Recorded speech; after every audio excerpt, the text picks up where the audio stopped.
ਪਿਆਰੇ ਬੱਚਿਓ, ਜਿਵੇਂ ਕਿ ਤੁਹਾਨੂੰ ਪਤਾ ਹੈ ਕਿ ਤੁਹਾਡੇ ਜੁਲਾਈ ਟੈਸਟ 13 ਜੁਲਾਈ ਤੋਂ ਸ਼ੁਰੂ ਹੋਣ ਜਾ ਰਹੇ ਹਨ। ਮੈਂ ਉਮੀਦ ਕਰਦਾ ਹਾਂ ਕਿ ਸਾਰੇ ਬੱਚੇ ਵਧੀਆ ਤਿਆਰੀ ਕਰਕੇ ਆਪਣੇ ਜੁਲਾਈ ਦੇ ਟੈਸਟ ਜੋ 20 ਅੰਕਾਂ ਦਾ ਹੋਵੇਗਾ ਉਹ ਤੁਸੀਂ ਜ਼ਰੂਰ ਦੇਵੋਗੇ, ਤਾਂ ਜੋ ਤੁਹਾਡੇ ਜਦੋਂ ਫਾਈਨਲ ਪੇਪਰ ਹੋਣਗੇ ਉਹਨਾਂ ਦੇ ਵਿੱਚ ਇਹਨਾਂ ਨੰਬਰਾਂ ਦੀ, ਇਹਨਾਂ ਅੰਕਾਂ ਦੀ ਬੜੀ ਕੀਮਤ ਪੈਣੀ ਹੈ। ਤਾਂ ਕਰਕੇ ਸਾਰੇ ਵਧੀਆ ਤਿਆਰੀ ਕਰਕੇ ਆਪਣਾ ਟੈਸਟ ਦਿਓ। ਅੱਜ ਦੀ ਇਸ ਵੀਡੀਓ ਰਾਹੀਂ ਮੈਂ ਤੁਹਾਨੂੰ ਸ਼੍ਰੇਣੀ 10ਵੀਂ ਦਾ ਜੋ ਸਮਾਜਿਕ ਵਿਗਿਆਨ ਦਾ ਜੁਲਾਈ ਟੈਸਟ ਹੋਣਾ ਹੈ ਉਸ ਦੇ ਅੰਕਾਂ ਦੀ ਵੰਡ ਕਿਵੇਂ ਹੋਵੇਗੀ ਇਹ ਦੱਸਾਂਗਾ। ਕਿਉਂਕਿ ਜਿਵੇਂ ਕਿ 10ਵੀਂ ਸ਼੍ਰੇਣੀ ਦੇ ਵਿੱਚ ਜੋ ਸਮਾਜਿਕ ਵਿਗਿਆਨ ਹੈ ਉਹ 4 ਭਾਗਾਂ ਵਿੱਚ ਵੰਡਿਆ ਹੋਇਆ ਹੈ। ਭਾਗ ਊੜਾ ਭੂਗੋਲ ਜੋ ਕਿ 6 ਅੰਕਾਂ ਦਾ ਆਵੇਗਾ। ਭਾਗ ਆੜਾ ਅਰਥ ਸ਼ਾਸਤਰ ਜੋ ਕਿ 4 ਅੰਕਾਂ ਦਾ ਆਵੇਗਾ। ਭਾਗ ਈੜੀ ਇਤਿਹਾਸ ਜੋ ਫਿਰ 6 ਅੰਕਾਂ ਦਾ, ਅਤੇ ਭਾਗ ਸੱਸਾ ਨਾਗਰਿਕ ਸ਼ਾਸਤਰ ਜੋ ਕਿ 4 ਅੰਕਾਂ ਦਾ ਆਵੇਗਾ। ਤਾਂ ਜੋ ਤੁਹਾਡਾ ਭੂਗੋਲ ਹੈ ਉਹ 6 ਅੰਕਾਂ ਦਾ, ਅਰਥ ਸ਼ਾਸਤਰ ਤੁਹਾਡਾ 4 ਅੰਕਾਂ ਦਾ, ਇਤਿਹਾਸ 6 ਅੰਕਾਂ ਦਾ, ਅਤੇ ਤੁਹਾਡਾ ਜੋ ਲਾਸਟ ਚੌਥਾ ਹੈ ਭਾਗ ਨਾਗਰਿਕ ਸ਼ਾਸਤਰ ਸਿਵਿਕਸ ਉਹ ਤੁਹਾਨੂੰ 4 ਅੰਕਾਂ ਦਾ ਆਵੇਗਾ। ਇਸ ਤਰ੍ਹਾਂ ਤੁਹਾਡੇ ਇਹਨਾਂ ਚਾਰੇ ਭਾਗਾਂ ਦੀ 6-4 ਵਿੱਚ ਵੰਡ ਕੀਤੀ ਹੋਈ ਹੈ, ਜੋ ਤੁਹਾਨੂੰ ਕੁੱਲ ਮਿਲਾ ਕੇ 20 ਅੰਕਾਂ ਦਾ ਟੈਸਟ ਬਣਦਾ ਹੈ।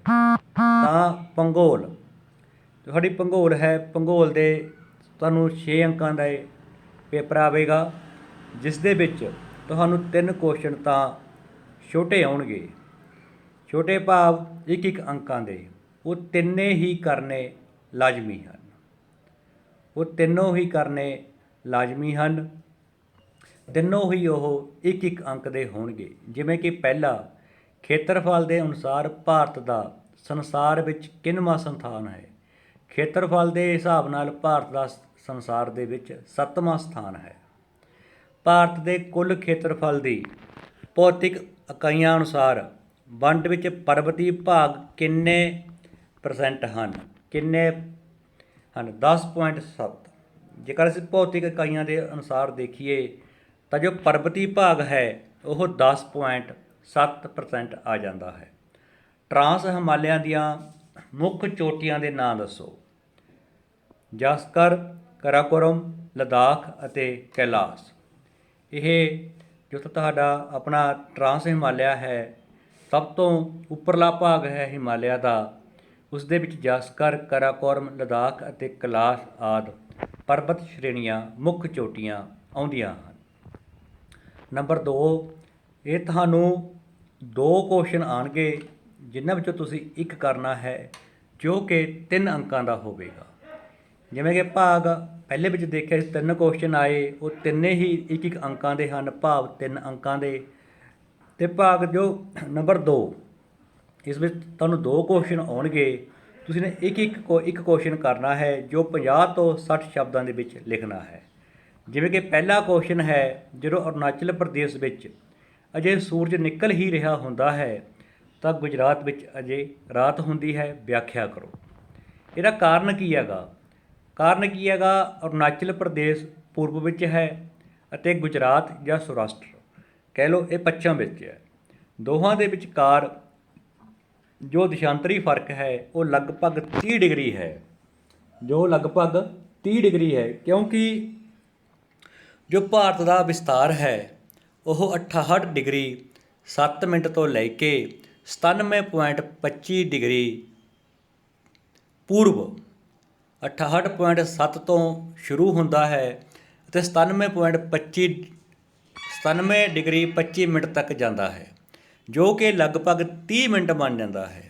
ਜਿਵੇਂ ਕਿ ਸਾਨੂੰ ਪਤਾ ਹੈ ਕਿ 1 ਡਿਗਰੀ ਵਿੱਚ 4 ਮਿੰਟ ਹੁੰਦੇ ਹਨ, ਤਾਂ ਜੋ 30 ਡਿਗਰੀ ਹੈ ਤਾਂ 30 ਡਿਗਰੀ ਦੇ 120 ਮਿੰਟ ਬਣ ਜਾਂਦੇ ਹਨ, ਭਾਵ 2 ਘੰਟੇ ਬਣ ਜਾਂਦੇ ਹਨ। ਇਸ 30 ਡਿਗਰੀ ਦੇਸ਼ਾਂਤਰੀ ਫਰਕ ਦੇ ਕਾਰਨ ਅਰੁਣਾਚਲ ਪ੍ਰਦੇਸ਼ ਅਤੇ ਸੌਰਾਸ਼ਟਰ ਜਾਂ ਗੁਜਰਾਤ ਦੇ ਸਮੇਂ ਵਿੱਚ 2 ਘੰਟੇ ਦਾ ਅੰਤਰ ਪੈ ਜਾਂਦਾ ਹੈ। ਇਸ ਲਈ ਜਦੋਂ ਅਰੁਣਾਚਲ ਪ੍ਰਦੇਸ਼ ਦੇ ਵਿੱਚ ਸੂਰਜ ਨਿਕਲ ਹੀ ਰਿਹਾ ਹੁੰਦਾ ਹੈ ਤਾਂ ਗੁਜਰਾਤ ਦੇ ਵਿੱਚ ਅਜੇ ਰਾਤ ਹੀ ਹੁੰਦੀ ਹੈ। ਇਹ 30 ਡਿਗਰੀ ਦੇਸ਼ਾਂਤਰੀ ਫਰਕ ਦੇ ਕਾਰਨ 2 ਘੰਟਿਆਂ ਦਾ ਫਰਕ ਪੈ ਜਾਂਦਾ ਹੈ, ਜਿਸ ਕਰਕੇ ਅਰੁਣਾਚਲ ਦੇ ਵਿੱਚ ਤਾਂ ਸੂਰਜ ਨਿਕਲ ਰਿਹਾ ਹੁੰਦਾ ਹੈ ਅਤੇ ਉੱਥੇ ਹਜੇ 2 ਘੰਟੇ ਬਾਅਦ ਨਿਕਲਦਾ ਹੈ। ਇਹ ਫਰਕ ਹੈ ਦੋਹਾਂ ਦੇ। ਕਾਰਨ ਕੀ ਹੈਗਾ? ਭਾਰਤ ਦੇ 30 ਡਿਗਰੀ ਦੇਸ਼ਾਂਤਰੀ ਫਰਕ ਦਾ। ਅਗਲਾ ਕੁਐਸਚਨ ਜਾਂ ਵਾਲਾ ਹੈ, ਦੋਨਾਂ ਵਿੱਚੋਂ ਇੱਕ ਕਰਨਾ ਹੈ। ਹੁਣ ਤਾਂ ਤੁਸੀਂ ਦੋਨੋਂ ਕਰ ਸਕਦੇ, ਇਹ ਸੈਂਪਲ ਪੇਪਰ ਹੈ, ਪਰ ਪੇਪਰ ਦੀ ਜੋ ਤੁਹਾਨੂੰ ਵੰਡ ਦੱਸ ਰਿਹਾ ਵੀ 2 ਕੁਐਸਚਨ ਆਉਣਗੇ, ਇੱਕ ਕਰਨਾ ਹੈ। ਤਟਵਰਤੀ ਮੈਦਾਨਾਂ ਦੇ ਸਮੁੱਚੇ ਦੇਸ਼ ਨੂੰ ਕੀ ਦੇਣ ਹੈ? ਡੂੰਘੀਆਂ ਕੁਦਰਤੀ ਖਾੜੀਆਂ। ਤਟਵਰਤੀ ਮੈਦਾਨਾਂ ਵਿੱਚ ਡੂੰਘੀਆਂ ਕੁਦਰਤੀ ਖਾੜੀਆਂ ਪਾਈ ਜਾਂਦੀਆਂ ਹਨ। ਲੈਗੂਨ ਹੁੰਦੇ ਨੇ ਜਿਹੜਾ ਥੋੜ੍ਹਾ ਜਿਹਾ ਹਿੱਸਾ ਸਮੁੰਦਰ ਦੇ ਨਾਲੋਂ ਵੱਖ ਹੋ ਜਾਵੇ, ਭਾਵ ਜਿਵੇਂ ਕੇਰਲਾ ਵਿੱਚ ਇਹ ਬਹੁਤ ਜ਼ਿਆਦਾ ਪਾਇਆ ਜਾਂਦਾ, ਉੱਥੇ ਸਮੁੰਦਰ ਦਾ ਪਾਣੀ ਭਰ ਜਾਂਦਾ ਹੈ, ਬਾਅਦ ਦੇ ਵਿੱਚ ਉਸਦੇ ਆਲੇ ਦੁਆਲੇ ਚਾਰੇ ਪਾਸੇ ਰੇਤ ਜਮ੍ਹਾਂ ਹੋ ਜਾਂਦੀ ਹੈ, ਭਾਵ ਉਹ ਖੇਤਰ ਸਮੁੰਦਰ ਦੇ ਖੇਤਰ ਨਾਲ ਟੁੱਟ ਜਾਂਦਾ ਹੈ। ਉਹ ਇੱਕ ਛੋਟਾ ਜਿਹਾ ਜਿਵੇਂ ਤਲਾਬ ਹੁੰਦਾ ਹੈ, ਤਲਾਬ ਦੀ ਆਕਾਰ ਦਾ ਬਣ ਜਾਂਦਾ ਹੈ, ਜਿੱਥੇ ਮੱਛੀਆਂ ਵਗੈਰਾ ਬਹੁਤ ਮਾਤਰਾ ਵਿੱਚ ਮਿਲ ਜਾਂਦੀਆਂ ਹਨ। ਉਪਜਾਊ ਜਲੋੜ੍ਹ ਮਿੱਟੀ ਦੀ ਪ੍ਰਾਪਤੀ, ਅਤੇ ਜੋ ਤਟਵਰਤੀ ਮੈਦਾਨ ਨੇ ਉੱਥੇ ਜਲੋੜ੍ਹ ਮਿੱਟੀ ਵੀ ਪਾਈ ਜਾਂਦੀ ਹੈ। ਇਹਨਾਂ ਦੋਨਾਂ ਕੁਐਸਚਨਾਂ ਵਿੱਚੋਂ ਤੁਸੀਂ ਨੇ ਇੱਕ ਕੁਐਸਚਨ ਕਰਨਾ ਹੈ ਜੋ 3 ਅੰਕਾਂ ਦਾ ਹੈ। ਇਸ ਤਰ੍ਹਾਂ 6 ਅੰਕ ਤੁਹਾਨੂੰ ਜੋ ਤੁਹਾਡੀ ਭੂਗੋਲ ਹੈ ਉਸ ਦੇ ਵਿੱਚੋਂ ਉਸ ਦਾ ਟੈਸਟ ਆਵੇਗਾ। ਫਿਰ ਅਰਥ ਸ਼ਾਸਤਰ, ਜੋ ਅਰਥ ਸ਼ਾਸਤਰ ਹੈ ਇਹ ਤੁਹਾਨੂੰ 4 ਨੰਬਰ ਦਾ ਆਵੇਗਾ, ਜਿਸ ਦੇ ਵਿੱਚ ਤੁਹਾਨੂੰ ਇੱਕ ਸ਼ਬਦ ਜਾਂ ਇੱਕ ਵਾਕ ਵਿੱਚ ਉੱਤਰ ਦਿਓ। ਇੱਕ ਪ੍ਰਸ਼ਨ ਆਵੇਗਾ ਜੋ ਕਿ 1 ਅੰਕ ਦਾ ਹੋਵੇਗਾ। ਇੱਕ ਪ੍ਰਸ਼ਨ ਆਊਗਾ 1 ਅੰਕ ਵਾਲਾ। ਜਦੋਂ ਵਸਤਾਂ ਦੀਆਂ ਕੀਮਤਾਂ ਲਗਾਤਾਰ ਵੱਧਦੀਆਂ ਜਾਣ ਤਾਂ ਅਰਥ ਸ਼ਾਸਤਰ ਵਿੱਚ ਇਸ ਨੂੰ ਕੀ ਕਿਹਾ ਜਾਂਦਾ ਹੈ? ਤਾਂ ਇਸ ਨੂੰ ਮੁਦਰਾਸਫੀਤੀ ਕਿਹਾ ਜਾਂਦਾ ਹੈ, ਇਨਫਲੇਸ਼ਨ ਕਿਹਾ ਜਾਂਦਾ ਹੈ। ਇਹ 1 ਨੰਬਰ ਦਾ ਹੋਵੇਗਾ। ਇੱਕ ਸ਼ਬਦ ਵਿੱਚ ਤੁਸੀਂ ਇਸ ਦਾ ਜਾਂ ਇੱਕ ਲਾਈਨ ਦੇ ਵਿੱਚ ਤੁਸੀਂ ਨੇ ਇਸ ਦਾ ਜਵਾਬ ਦੇਣਾ ਹੋਵੇਗਾ। ਤਾਂ ਨੰਬਰ 4 'ਤੇ ਤੁਹਾਨੂੰ ਆਵੇਗਾ, ਤੁਹਾਨੂੰ 2 ਕੁਐਸਚਨ ਆਉਣਗੇ ਜਿਹਦੇ ਵਿੱਚ ਤੁਸੀਂ ਇੱਕ ਕਰਨਾ ਹੈ ਜੋ ਕਿ 3 ਅੰਕਾਂ ਦਾ ਹੋਵੇਗਾ। ਜਿਵੇਂ ਕਿ ਪਹਿਲਾ ਕੁਐਸਚਨ ਆਇਆ ਹੈ, ਜਦੋਂ ਕੋਈ ਵਿਅਕਤੀ ਬਾਜ਼ਾਰ ਦੀਆਂ ਪ੍ਰਚਲਿਤ ਕੀਮਤਾਂ ਉੱਪਰ ਕੰਮ ਕਰਨ ਨੂੰ ਤਿਆਰ ਹੋਵੇ ਅਤੇ ਉਸ ਨੂੰ ਕੰਮ ਮਿਲ ਵੀ ਜਾਵੇ ਤਾਂ ਇਸ ਅਵਸਥਾ ਨੂੰ ਅਰਥ ਸ਼ਾਸਤਰ ਵਿੱਚ ਕੀ ਕਿਹਾ ਜਾਂਦਾ ਹੈ? ਵਿਆਖਿਆ ਕਰੋ। ਉਸ ਅਵਸਥਾ ਨੂੰ ਪੂਰਨ ਰੁਜ਼ਗਾਰ ਕਿਹਾ ਜਾਂਦਾ ਹੈ, ਫੁੱਲ ਇੰਪਲੋਇਮੈਂਟ, ਭਾਵ ਵਿਅਕਤੀ ਕੰਮ ਕਰਨ ਲਈ ਤਿਆਰ ਵੀ ਹੈ ਅਤੇ ਉਸ ਨੂੰ ਕੰਮ ਮਿਲ ਵੀ ਜਾਂਦਾ ਹੈ, ਭਾਵ ਸਾਰੇ ਵਿਅਕਤੀ ਮਜ਼ਦੂਰੀ ਦੀ ਨਿਸ਼ਚਿਤ ਦਰ 'ਤੇ ਰੁਜ਼ਗਾਰ ਪ੍ਰਾਪਤ ਕਰ ਲੈਂਦੇ ਹਨ। This stage is called full employment. In this, no human being is unemployed, meaning that all persons get employment at a fixed rate of basis. Basis ਹੁੰਦਾ ਗਾ ਮਜ਼ਦੂਰੀ, ਜੋ ਦਰ ਹੁੰਦੀ ਆ ਉਸ 'ਤੇ ਉਸ ਨੂੰ ਕੰਮ ਮਿਲ ਜਾਂਦਾ ਹੈ। ਜਾਂ ਵਾਲਾ ਇਸ ਤਰ੍ਹਾਂ ਤੁਹਾਨੂੰ 2 ਕੁਐਸਚਨ ਆਉਣਗੇ। ਦੂਸਰਾ, ਸਰਵਜਨਕ ਵਿੱਤ ਤੋਂ ਕੀ ਭਾਵ ਹੈ? ਤੋਂ ਕੀ ਭਾਵ ਹੈ? ਪ੍ਰਤੱਖ ਅਤੇ ਅਪ੍ਰਤੱਖ ਕਰਾਂ ਦੀਆਂ ਉਦਾਹਰਨਾਂ ਸਹਿਤ ਵਿਆਖਿਆ ਕਰੋ। ਸਰਵਜਨਕ ਵਿੱਤ ਤੋਂ ਭਾਵ ਕਿਸੇ ਦੇਸ਼ ਦੀ ਸਰਕਾਰ ਦੇ ਵਿੱਤੀ ਸਾਧਨਾਂ ਅਰਥਾਤ ਆਮਦਨ ਅਤੇ ਖਰਚ ਤੋਂ ਹੈ।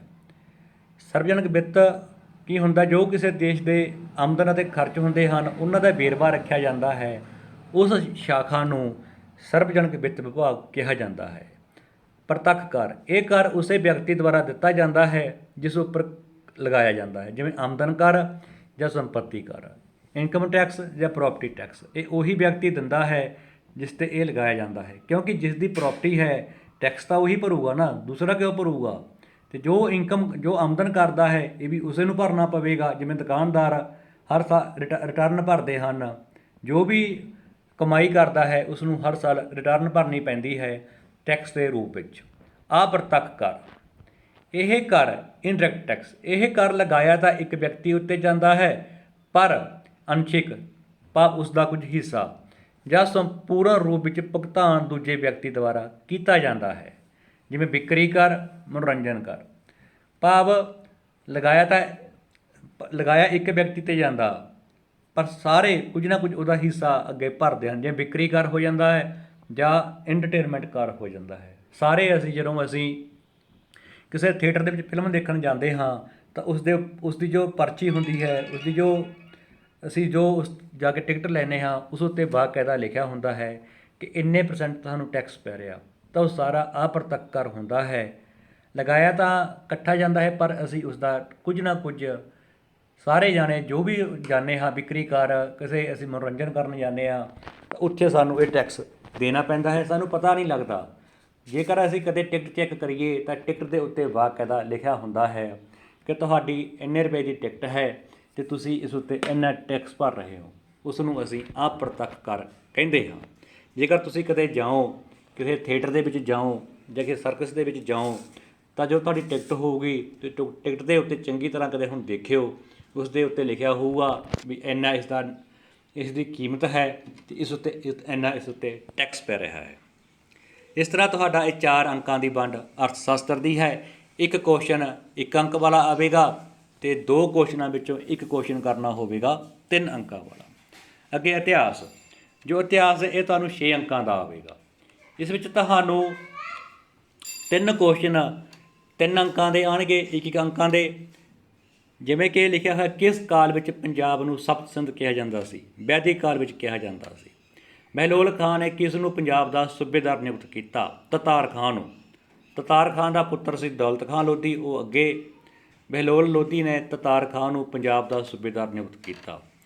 ਕਾਮਰੂਪ ਵਿਖੇ ਸ਼੍ਰੀ ਗੁਰੂ ਨਾਨਕ ਦੇਵ ਜੀ ਦੀ ਮੁਲਾਕਾਤ ਕਿਸ ਨਾਲ ਹੋਈ? ਕਾਮਰੂਪ ਵਿਖੇ ਗੁਰੂ ਨਾਨਕ ਦੇਵ ਜੀ ਦੀ ਮੁਲਾਕਾਤ ਇੱਕ ਜਾਦੂਗਰਨੀ ਨੂਰ ਸ਼ਾਹ ਨਾਲ ਹੋਈ ਸੀ। ਨੂਰ ਸ਼ਾਹ ਹੀ ਨਾਂ ਦੀ ਜਾਦੂਗਰਨੀ ਸੀ, ਉਸ ਨਾਲ ਉਸਦੀ ਗੁਰੂ ਨਾਨਕ ਦੇਵ ਜੀ ਦੀ ਮੁਲਾਕਾਤ ਹੋਈ ਸੀ। ਇਸ ਤਰ੍ਹਾਂ ਤੁਹਾਨੂੰ ਇਹ 3 ਕੁਐਸਚਨ ਆਉਣਗੇ ਜੋ ਤੁਸੀਂ ਨੇ 1 ਅੰਕਾਂ ਦਾ ਹੋਵੇਗਾ। ਫਿਰ ਤੁਹਾਨੂੰ 50 ਜਾਂ 60 ਸ਼ਬਦਾਂ ਵਾਲੇ ਆਉਣਗੇ। ਤੁਹਾਨੂੰ 2 ਕੁਐਸਚਨ ਆਉਣਗੇ ਅਤੇ ਜਿਨ੍ਹਾਂ ਵਿੱਚੋਂ ਤੁਸੀਂ 1 ਕਰਨਾ ਹੋਵੇਗਾ।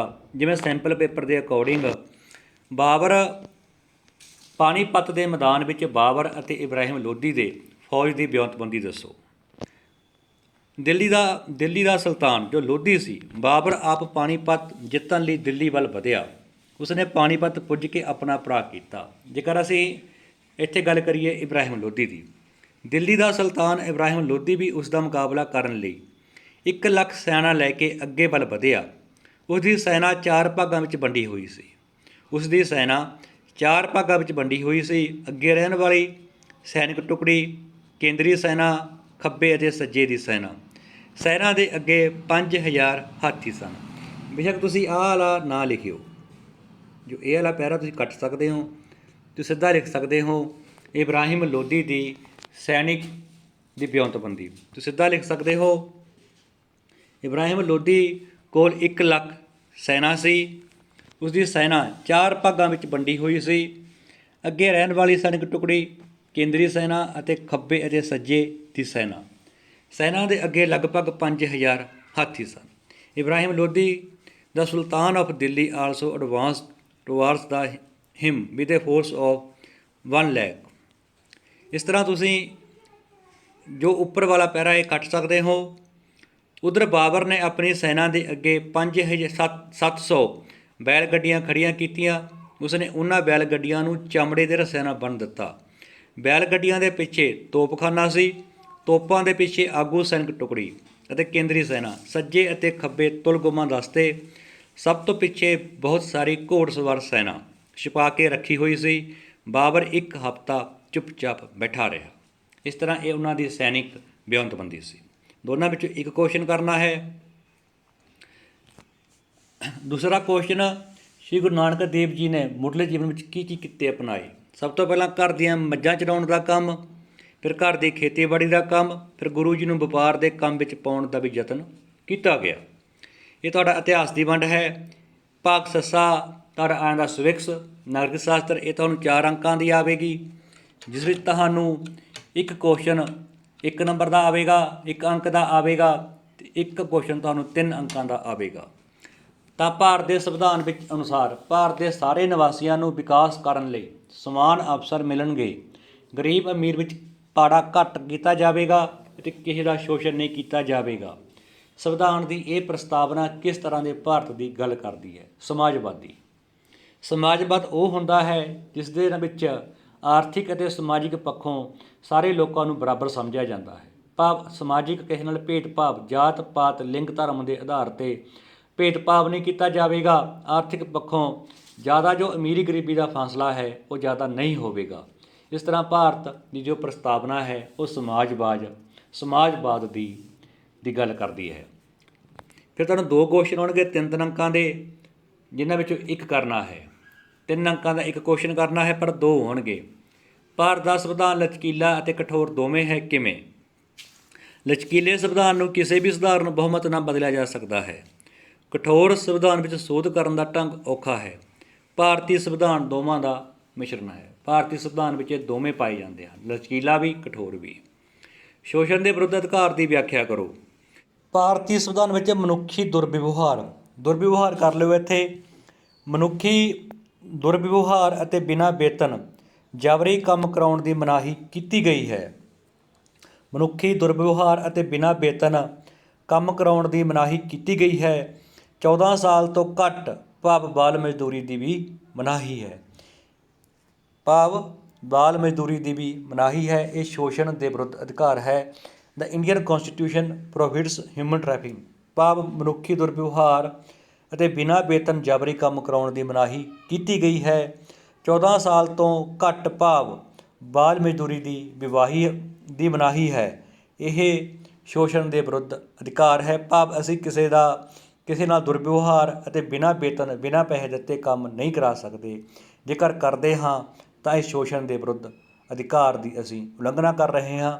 ਇਸ ਤਰ੍ਹਾਂ ਅਸੀਂ 10ਵੀਂ ਸ਼੍ਰੇਣੀ ਦੇ ਜੋ 20 ਨੰਬਰ ਅੰਕਾਂ ਦਾ ਤੁਹਾਡਾ ਟੈਸਟ ਹੋਣਾ, ਜੁਲਾਈ ਟੈਸਟ, ਉਸ ਬਾਰੇ ਤੁਹਾਨੂੰ ਵਿਸਤਾਰਪੂਰਵਕ ਦੱਸਿਆ। ਮੈਂ ਉਮੀਦ ਕਰਦਾ ਹਾਂ ਕਿ ਤੁਹਾਨੂੰ ਵਧੀਆ ਲੱਗਿਆ ਹੋਵੇਗਾ ਅਤੇ ਤੁਸੀਂ ਆਪਣੇ ਪੇਪਰ ਟੈਸਟ ਦੀ ਤਿਆਰੀ ਵੀ ਵਧੀਆ ਕਰੋਗੇ।